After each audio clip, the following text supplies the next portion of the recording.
Court room के अंदर फातिहा खानी कराई गई इसाले सवाब के लिए मीर रजा के, और दुआ मांगी गई।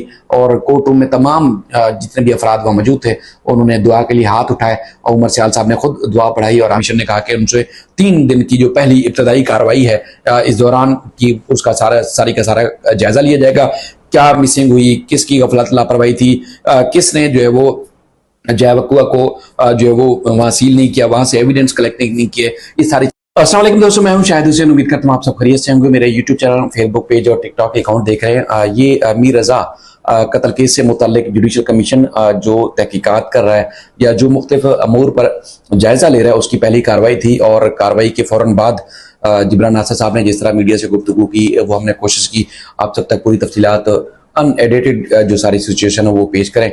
और इसके साथ साथ हमारे जो कोर्ट रिपोर्टर और एक वकील दोस्त थे, हमने उनके साथ भी एक वीडियो बनाई थी सिंध हाई कोर्ट के अहाते में, और फौरन जैसे ही कमीशन से बाहर आए तो, लेकिन बैड लक ये थी कि किसी और का माइक कनेक्ट हो गया और फिर आवाज़ जो है काफ़ी डिस्टर्ब हो गई। तो इसलिए एक बड़ा और अहम हिस्सा जो कि कमीशन की कार्रवाई का था वो आप तक नहीं पहुंचा सके। तो मैंने फिर अब कोशिश कर रहा हूं कि वो चीज़ें जो मिस हो गई जो कमीशन की आप तक पहुंचना बहुत ज़रूरी थी, क्योंकि पहला दिन था।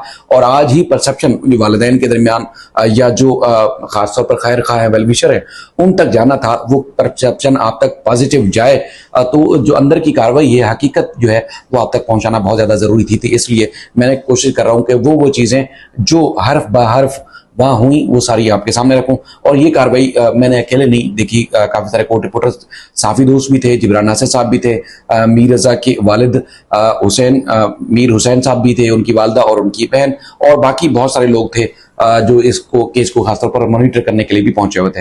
तो जैसे मैंने शुरू में बताया कि 10:04 आज 10 बजे का टाइम दिया था, और 10:04 पर जस्टिस उमर सियाल साहब अपनी कोर्ट रूम में हैं। और इससे पहले वालिदैन आ चुके थे, जिब्रान नासिर साहब भी आ चुके थे। तो जैसे ही कोर्ट रूम में है तो चूंकि जिब्रान नासिर और जो मीर रजा के वालिदैन हैं वो बाहर गुफ्तगू कर रहे थे, तो बाहर उनको सबसे पहले आए रोस्टम पर बुलाया गया, और रोस्टम पर आने के बाद जो है वो कार्रवाई का आगाज किया गया। और आगाज जैसे ही हुआ तो जो जस्टिस उमर सियाल साहब हैं उन्होंने ताज़ियत की वालिदैन से मीर रजा से मुताल्लिक, और ताज़ियत के साथ साथ उन्होंने जो है वो फातिहा खानी भी की। उन्होंने कहा देखें जी, जिस तरह उमर सियाल साहब ने कहा कि मैं आपसे ताज़ियत करता हूँ, बेहमाना तरीके से आपका बच्चा जो है वो आपसे छीना गया।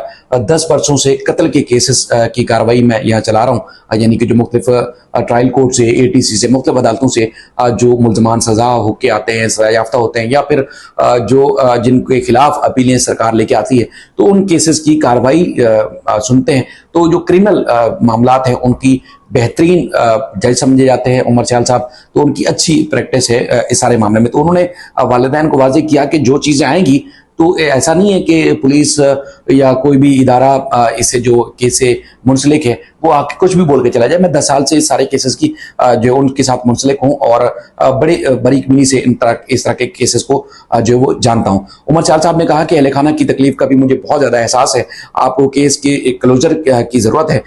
कमीशन की जानिब से जो है वो कोर्ट रूम के अंदर फातिहा खानी कराई गई इसाले सवाब के लिए मीर रजा के, और दुआ मांगी गई। और कोर्ट रूम में तमाम जितने भी अफराद वहाँ मौजूद थे उन्होंने दुआ के लिए हाथ उठाए और उमर सियाल साहब ने खुद दुआ पढ़ाई। और आखिर में उन्होंने वालिदैन से ये भी कहा कि जी हमारी दुआ है कि मीर रजा को अल्लाह ताला करवट जन्नत नसीब करे, और ये दुआ की। उसके बाद फिर आगे कार्रवाई का आगाज किया गया। जस्टिस उमर सियाल साहब ने बताया सबको, चूंकि रोस्टम पर मीर हुसैन साहब खड़े हुए थे एक तरफ, दूसरे रोस्टम पर जो है जिब्रान नासिर साहब खड़े हुए थे। जस्टिस उमर सियाल साहब ने कहा कि 19 अगस्त को आपके वकील जिब्रान नासिर ने वज़ीर आला को खत लिखा था। 22 अगस्त को सिंध हुकूमत ने chief justice Sindh high court को खत लिखा, और आप लोग जो तनकीद कर रहे हैं या जो लोग भी तनकीद इस मामले में करते हैं, अब वो उनकी तनकीद वजह है। जुडिशल कमीशन में जो होगा वो सबके सामने होगा। अब तक जो होता रहा है वो बंद कमरों में होता रहा है। कमीशन की कोशिश होगी कि आपके सवालों के जवाबात तलाश किए जाए। इंक्वायरी और इन्वेस्टिगेशन में काफ़ी फ़र्क होता है। कमीशन TORs के मुताबिक तहकीकात में नुकाइस, पुलिस की कारकर्दगी, गफलत और इन तमाम चीज़ों का जो है वो जायज़ा लेगा। केस की तहकीकात कमीशन का जो है काम नहीं है। ना वज़ीर आला जो है वो इस मामले की तहकीकात कर सकते हैं और ना ही कमीशन इस मामले की तहकीकात कर रहा है, क्योंकि जो मैंने आपको बताया था कि जो क्रिमिनल प्रैक्टिस करने वाले वुकला हजरात हैं, जजेस हैं, उनको मालूम है कि जो क्रिमिनल केसेस की इन्वेस्टिगेशन होती है बुनियादी तौर पर करना जिम्मेदारी किसकी है। तो उन्होंने ये सारी चीजें बताई। उन्होंने कहा हम सिर्फ गलतियों की निशानदेही करेंगे, आपने जो दरखास्त दायर की है उसका कमीशन से जो है किसी किस्म का कोई ताल्लुक नहीं है, क्योंकि दरखास्त वो जो कुछ दिन पहले जिब्रान नासिर ने वालिदैन की जो है वो इस्तदा पर एक दायर की थी, जिसमें आईनी बेंच ने नोटिस जारी किए थे। चैम्बर में जो ऑर्डर हुआ वो यकीनन जिब्रान नासिर साहब का शॉर्ट भी था, और हम सब ने जो उनके अदालती अमले से मुख्तलिफ सोर्सेज से मालूम हुआ कुछ और था, लेकिन तहरीरी ऑर्डर आया तो कुछ और था। लेकिन उसका वो हवाला दे रहे हैं, जिसमें इन्होंने कहा था दरखास्त में जिब्रान नासिर साहब ने कि वालिदैन चाहते हैं कि जीआईटी बनाई जाए, कमीशन ना बनाया जाए। तो उसका हवाला देते हुए उमर साल साहब कह रहे हैं कि जो आपने दरखास्त दी थी उसका इस कमीशन से कोई ताल्लुक नहीं है, वो सेपरेट मामला है। जो दरखास्त दायर की गई थी वो अपने तौर पर चलती रहेगी। हमें इन्वेस्टिगेशन पर जो है वो पूछा गया कि मीर हुसैन साहब से कि आप सबको इन्वेस्टिगेशन के ऊपर एतमाद है या नहीं। पूरी तफसील सुनने के बाद, पूरी बात सुनने के बाद मीर हुसैन साहब ने कहा जी बिल्कुल, हमें इन्वेस्टिगेशन के मामले पर जो है वो कोई एतमाद नहीं है जो पुलिस की जानिब से किया जा रहा है। तो उसके बाद उमर साल साहब ने कहा जी कमीशन सबके लिए खुला है। जुडिशल कमीशन रिवायती तरीके से जो होता है मुख्तलिफ तरीकों से, वो रिवायती तरीके से नहीं चलाएंगे। वादा है किसी से हम खौफजदा नहीं होंगे और बगैर जो है वो खौफजदा हुए हम जो है कमीशन को चलाएंगे। समझता हूं कि ये मामला सिर्फ मीर रजा का नहीं है, इज्जत से जिंदगी चलाने वाले तमाम मीर रजा का ये मामला है।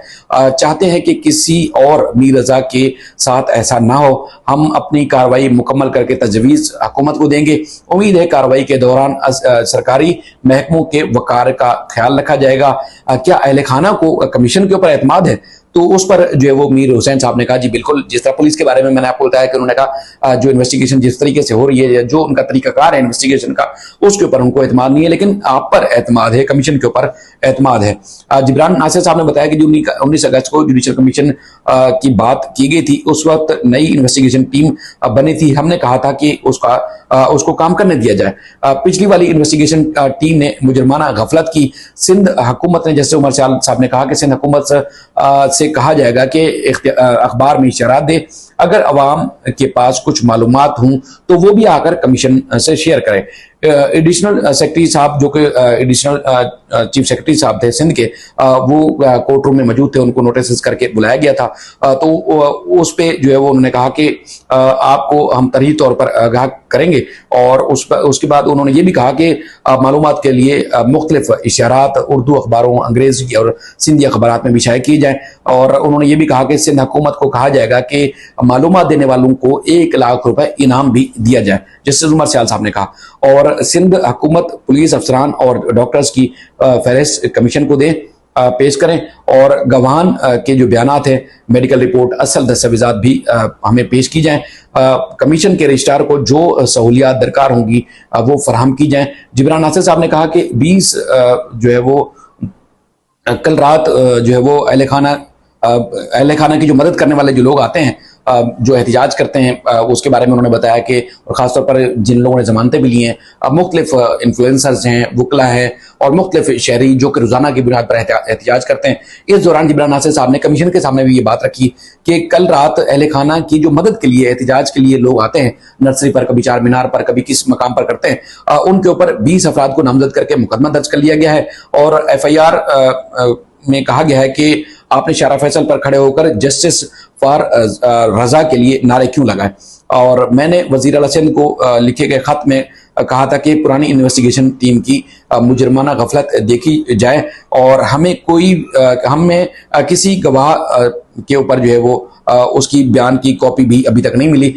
बयानात की कॉपी, चूंकि अब तक बताया गया कि 30-35 या उससे भी ज्यादा लोगों के बयानात रिकॉर्ड हो चुके हैं, जिसमें मीर रजा के पार्टनर्स और दीगर लोग शामिल हैं। तो उन्होंने कहा कि जो वालिदैन हैं उनके बयानात की कॉपी तो 161 के हैं, उनकी तो मौजूद है, दीगर लोगों की नहीं है। और उसके बाद जिब्रान नासिर ने कहा कि मीर रजा जो अटेंशन का, उसके ऊपर उनको एतमाद नहीं है, लेकिन आप पर एतमाद है, कमीशन के ऊपर एतमाद है। जिब्रान नासिर साहब ने बताया कि जो 19 अगस्त को जुडिशल कमीशन की बात की गई थी, उस वक्त नई इन्वेस्टिगेशन टीम बनी थी। हमने कहा था कि उसको काम करने दिया जाए। पिछली वाली इन्वेस्टिगेशन टीम ने मुजरमाना गफलत की। सिंध हुकूमत ने, जैसे उमर साहब ने कहा कि सिंध हुकूमत से कहा जाएगा कि अखबार में इशारात दे, अगर अवाम के पास कुछ मालूमात हों तो वो भी आकर कमीशन से शेयर करें। एडिशनल सेक्रेटरी साहब जो कि एडिशनल चीफ सेक्रेटरी साहब थे सिंध के, वो कोर्ट रूम में मौजूद थे, उनको नोटिस करके बुलाया गया था। तो उस पे जो है वो उन्होंने कहा कि आपको हम तरीही तौर पर आगाह करेंगे, और उसके बाद उन्होंने ये भी कहा कि मालूमात के लिए मुख्तलिफ इशारात उर्दू अखबारों, अंग्रेजी और सिंधी अखबारात में भी शाये किए जाएं। और उन्होंने ये भी कहा कि सिंध हुकूमत को कहा जाएगा कि मालूमात देने वालों को 1 लाख रुपए इनाम भी दिया जाए, जस्टिस उमर सयाल साहब ने कहा। और सिंध हुकूमत पुलिस अफसरान और डॉक्टर्स की फहरिस्त कमीशन को दे पेश करें, और गवाहान के जो बयानात है, मेडिकल रिपोर्ट, असल दस्तावेजात भी हमें पेश की जाएं। कमीशन के रजिस्ट्रार को जो सहूलियात दरकार होंगी वो फराहम की जाएं। जिब्रान नासिर साहब ने कहा कि 20 जो है वो कल रात जो है वो अहले खाना की जो मदद करने वाले जो लोग आते हैं, जो एहतिजाज करते हैं, उसके बारे में उन्होंने बताया कि, और खासतौर पर जिन लोगों ने जमानतें भी ली हैं, मुख्तलिफ इन्फ्लुएंसर्स हैं, वकला हैं और मुख्तलिफ शहरी जो कि रोजाना की बुनियाद पर एहतिजाज करते हैं। इस दौरान जिब्रान नासिर साहब ने कमीशन के सामने भी ये बात रखी कि कल रात अहले खाना की जो मदद के लिए, एहतिजाज के लिए लोग आते हैं, नर्सरी पर, कभी चार मीनार पर, कभी किस मकाम पर करते हैं, उनके ऊपर 20 अफराद को नामजद करके मुकदमा दर्ज कर लिया गया है। और FIR में कहा गया है कि आपने शारा फैसल पर खड़े होकर जस्टिस फॉर रजा के लिए नारे क्यों लगाए। और मैंने वजीर आला सिंध को लिखे गए खत में कहा था कि पुरानी इन्वेस्टिगेशन टीम की मुजरमाना गफलत देखी जाए, और हमें किसी गवाह के ऊपर जो है वो उसकी बयान की कॉपी भी अभी तक नहीं मिली। बयानात की कॉपी चूंकि अब तक बताया गया कि 30-35 से उससे भी ज्यादा लोगों के बयानात रिकॉर्ड हो चुके हैं, जिसमें मीर रजा के पार्टनर्स और दीगर लोग शामिल हैं। तो उन्होंने कहा कि जो वालिदैन हैं उनके बयानात की कॉपी तो 161 के हैं, उनकी तो मौजूद है, दीगर लोगों की नहीं है। और उसके बाद इमरान नासिर ने कहा कि मीर रजा जो 28 जुलाई को, चूंकि डेट और टाइम पूछा गया, तो उन्होंने कहा जी 4 बजे घर से रात को रवाना हुए थे। 4:38 पर मीर रजा की आखिरी बार CCTV फुटेज को देखा गया। मीर रजा की लाश 29 जुलाई को 11:52 पर नर्सरी वाले यासिर और कैसर ने देखी थी, जो कि जहां पे लाश बरामद हुई थी गुलिस्तान जोहर के इलाके में, वहां पर इन दोनों शख्सों के जो अफराद हैं उनके नाम भी उन्होंने बताया। और ये भी कहा कि पुलिस मौके पर 12:25 पर पहुंची, और 12:42 पर पुलिस की मोबाइल पहुंची। 1:15 पर रेस्क्यू इदारे की एम्बुलेंस के जरिए जिना अस्पताल मुंतकिल किया गया। वालिद ने जिना अस्पताल में मीर रजा की बॉडी की, लाश की जो शनाख्त है वो की, और MLO डॉक्टर उसामा ने पोस्टमार्टम रिपोर्ट की, पोस्टमार्टम किया, और लाश मिलने से कबल अगवा का मुकदमा दर्ज हो चुका था।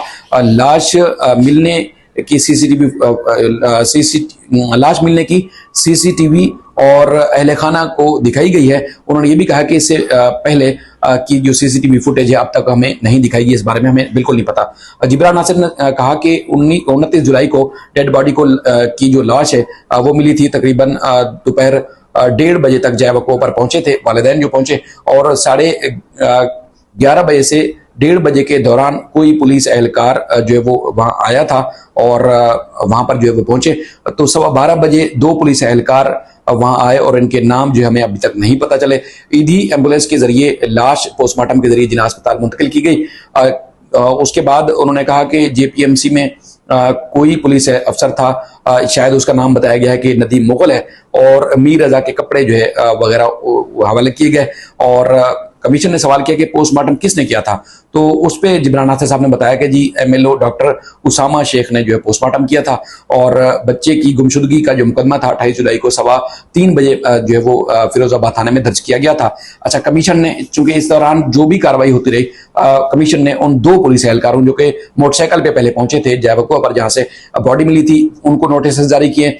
जो नर्सरी में मौजूद 2 अफराद जिन्होंने पानी डालते हुए सबसे पहले बॉडी देखी, उनको नोटिस जारी किए। जो रजाकार ईदी के वहां पहुंचे थे उनको जो बॉडी को उन्होंने जिना अस्पताल मुंतकिल किया था उनको भी नोटिस जारी किए, और बॉडी के साथ जिन्होंने ये सामान वालिदैन के हवाले किया पुलिस के ASI, उनको नोटिस जारी किए, और डॉक्टर उसामा शेख जो कि पहला MLO करने वाले उनको भी नोटिस जारी किए। और उसके बाद ये भी बताया जिब्रान नासिर साहब ने कि लोकल नर्सरी वाले ने डेड बॉडी देखकर पुलिस को कॉल की, और कमीशन ने डेड बॉडी देखने वाले 2 नर्सरी के मुलाजमीन को भी नोटिस जारी किए। कमीशन ने कहा कि क्या कोई CCTV है इस मामले में, तो जिब्रान नासिर साहब ने बताया कि मस्जिद खिजरा के कैमरे की फुटेज दिखाई गई है, ताहम पूरी फुटेज जो है उनको नहीं मिली और कमीशन ने जैवको पर पहुंचने वाली पहली police mobile dead body shift करने वाले एम्बुलेंस ड्राइवर मोहसिन और जावेद को तलब कर लिया है। कमीशन ने एमएलओ के डॉक्टर उसामा शेख का, जिस तरह मैंने आपको बताया, उनको भी तलब किया है। मीर हुसैन साहब पहले 3 दिनों की उनका कहना था कि जो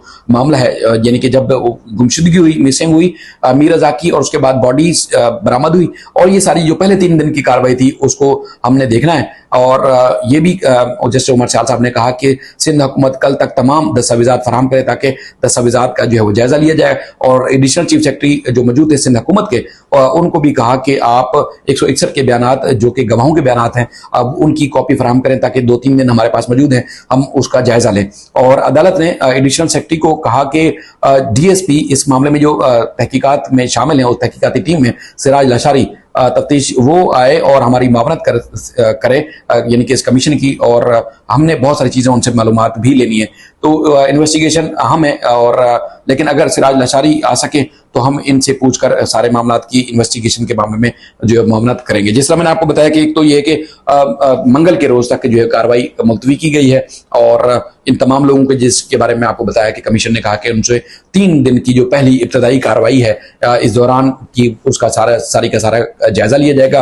क्या मिसिंग हुई, किसकी गफलत लापरवाही थी, किसने जो है वो जैवकुआ को जो है वो वहां सील नहीं किया, वहां से एविडेंस कलेक्ट नहीं किए, इस सारी चीजों का जायजा लिया जाएगा। कमीशन ने वाजे कर दिया जो दूसरी प्रोसीडिंग्स चल रही है, चाहे वो आईनी बेंच में केस चल रहा है या अहमद और उसके भाई की जमानत का मामला चल रहा है ट्रायल कोर्ट में एफआईआर का जो इशू चल रहा है वो, या इन्वेस्टिगेशन टीम पुलिस की जो तहकीकात कर रही है। कमीशन का कहना है कि कमीशन के होते हुए उन तमाम मामलात के ऊपर किसी किस्म का कोई फर्क नहीं पड़ेगा।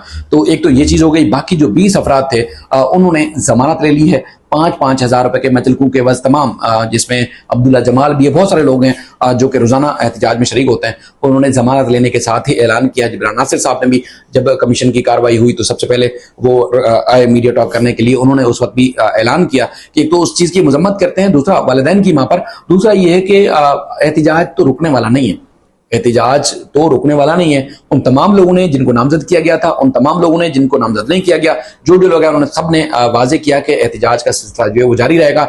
हैरानकुन सूरत हाल एक ये भी रही कि उस एहतजाज में वुकला हजरात भी शरीक होते हैं और बड़े पैमाने पर शरीक होते हैं। कुछ ऐसे हैं जो LLB अभी कर रहे हैं, कुछ ने कर ली है, लेकिन यूट्यूबर्स और जो नुमाया शख्सियात हैं सोशल मीडिया की, उनको बाकायदा तौर पर नामजद करके मुकदमा दर्ज किया गया पुलिस की तरफ से, और वुकला हजरात को नामजद इसमें नहीं किया गया। लेकिन 70-80 के करीब, इस तरह लगभग 100 के करीब नामालूम रखा गया है, लेकिन वुकला के नाम मालूम होने के बावजूद भी उनको नामजद नहीं किया गया, क्योंकि आप भी जानते हैं कि ये पुलिस और ये सब लोग, उनका अदालतों में और वुकला से और पुलिस का आपस में क्या चलता है वो सब अच्छे से जानते हैं। उनको नामजद नहीं किया गया, लेकिन दूसरे लोग जो वहां जाते हैं उनको नामजद किया गया है। लेकिन उन तमाम लोगों ने कहा है कि हम एहतजाज तो करेंगे, एहतजाज तो होके रहेगा। मजीद इस सिलसिले में जो चीजें होंगी वो आपके सामने रखते रहेंगे। अपना बेहद ख्याल रखिएगा, अपना फीडबैक जरूर दिया करें। अल्लाह हाफिज।